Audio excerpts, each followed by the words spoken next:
Welcome to this video. Thank you so much for tuning in and sharing in this now moment with myself and with one another. If you have not seen these videos before, welcome back. If you have, my intention is unity and oneness in the highest levels of love light. This is going to be an energy update, a brief one.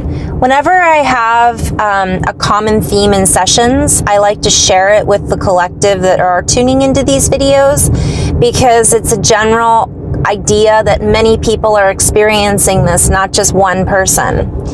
And the most common theme that I've had recently when I'm working with others is healing of the trauma from being red-pilled. And I had to heal my own traumas from recognizing some of the layers of matrices that we are deconstructing right now. The biggest question is, as we deconstruct these realities, are we deconstructing these realities or are they deconstructing us? So it's really important to be in a space of recognizing that. Recognizing the impact that these moments of truth are having on us. Because essentially, if we are being red-pilled and we keep going down the rabbit hole and going down the rabbit hole, we are deconstructing that reality because we are shedding light on it.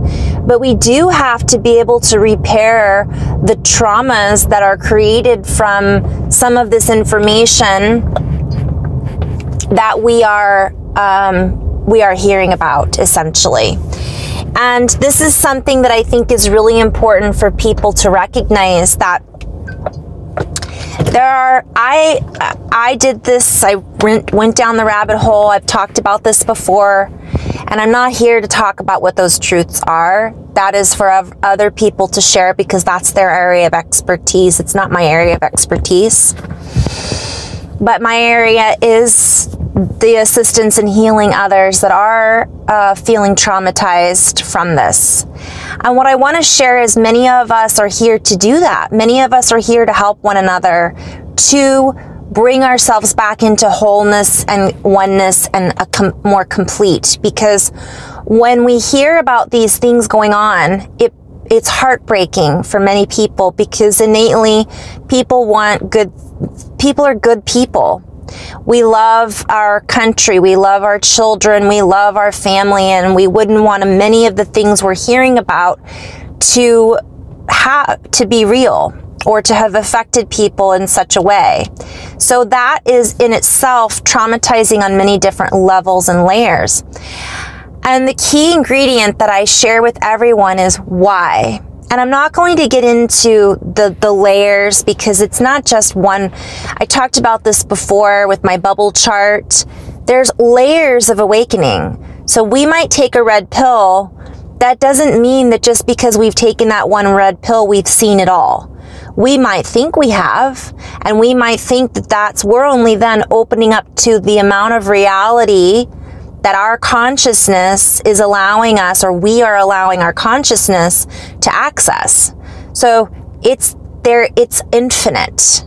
And it doesn't mean that the monstrosities that we're hearing about are infinite, although we could look at it that way. There's a lot of beautiful magic. When I say why would this have been done? Because we are that powerful. For us to be dummied down, for us to have been mistreated in this way, if we're looking at it from a polarization standpoint, because from a perspective of we are all one, we've done this to ourselves, or we've given consent to have this done. I mean, there's so many different perspectives. I'm just trying to look at it from all angles.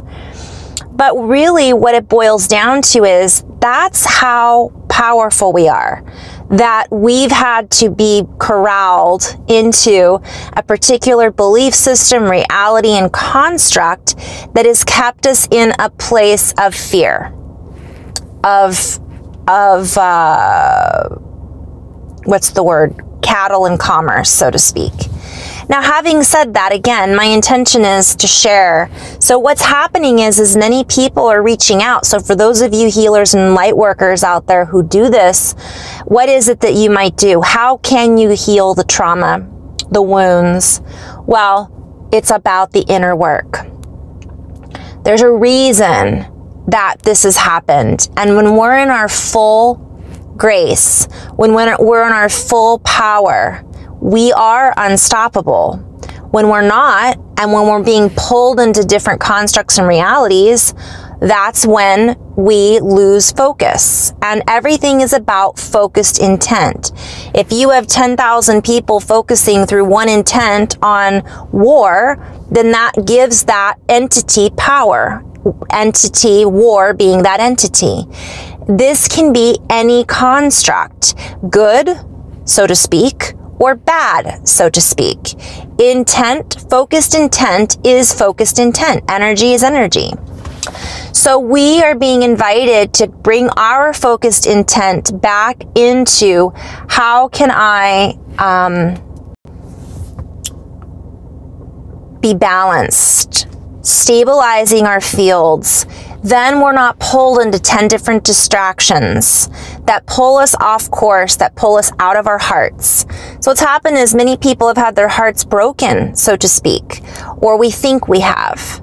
And realistically, as healers, as an energy worker, how I describe what I do, and many of you out there that are Reiki masters or do massage or quantum healing or Akashic record reading, I offer an energy, a pure intention energy source in which we can feel lighter. You can feel better. And in this moment, as we expand or give each other the ability to feel into that lightness of being, we can recognize these elements about ourselves that were bogging us down. It isn't about me pulling off attachments or cutting cords or breaking vows and contracts or clearing out entities, although that is part of it. I'm not doing the work. I, as the facilitator, am offering a space because of my abilities, vibrational frequency, work that I've done personally, my own DNA threads and activations that then connects in with whomever I'm working with. We then work together in opening those constructs and removing these attachments, beliefs, frequencies, energies. That's why energy work, when you're done, usually you'll feel better or lighter, or something will have been felt different in the field. Throat clearing, the shoulders won't hurt anymore, the hip might feel better on the physical level. On the mental level, most of the time people just go, oh, I just feel better, I feel more relaxed. And then sometimes it gets worse before it gets better because things are brought to the surface that we had been avoiding or hiding. We stir the pot, bring up the can of worms, open the can of worms so that they can be felt and exposed, much like the truth and the layers that is being opened and exposed. It isn't always sunshine and rainbows. But ultimately, my intention from that point forward is to then talk about it and share, okay, how moving forward can we continue to open, and what is it that you felt? And oftentimes we recognize, as I'm sharing, to go back to what I was saying in the beginning of the conversation, I've been working with these beautiful human beings who go, I got addicted to the red pill. I can't believe this is going on. I just feel heavy and angry, and it looks in the energy field like little shadows have attached themselves basically to the light field, to the body. Sometimes they look like little spiders. Sometimes they feel sticky. Sometimes it looks like black goo. All of this is an example of what it feels like. It feels heavy. We feel irritable. Those are sometimes from a dualistic representation, shadows, implants, and things that have attached themselves to us because of what we've been tuning into. We were at that tuning fork frequency that allowed them to attach. From another perspective, sometimes it's our own shadow or attachments or beliefs that have become a living entity or dis-ease that is now creating a particular mass, meaning an energetic and heaviness, we'll say, in our field. It can be physical, mental, out around us. It can be thought patterns, so on and so forth. So these are all things to really recognize that this is how we are helping one another to clear those attachments. Just by us having an aha moment of us essentially saying, wow, I feel better. It could be from a tarot card reading. It can be from someone reaching out and saying a prayer. Everybody has a different style. Mine is light language and moving of the plasma and Reiki and all of that. Everybody's got a different thing. Sometimes this healing and trauma healing can just be through talking about it and having a conversation with a counselor or psychiatrist or psychologist. But again, it isn't just about talking about it. It's taking action to clear it by saying it out loud. I now clear, revoke, remove, and dissolve whatever it is we're feeling, integrating it, and we first have to acknowledge it. So that's what I wanted to share. This is what I'm seeing is going to be happening more and more, because more and more people are hearing about things and they're waking up to certain reality constructs. And we're being invited to stabilize and hold our field, because even as we're exposed to this, we can easily be distracted or pulled apart, pulled off course into these constructs as they're being deconstructed, but we really are being invited not to allow it to deconstruct us. So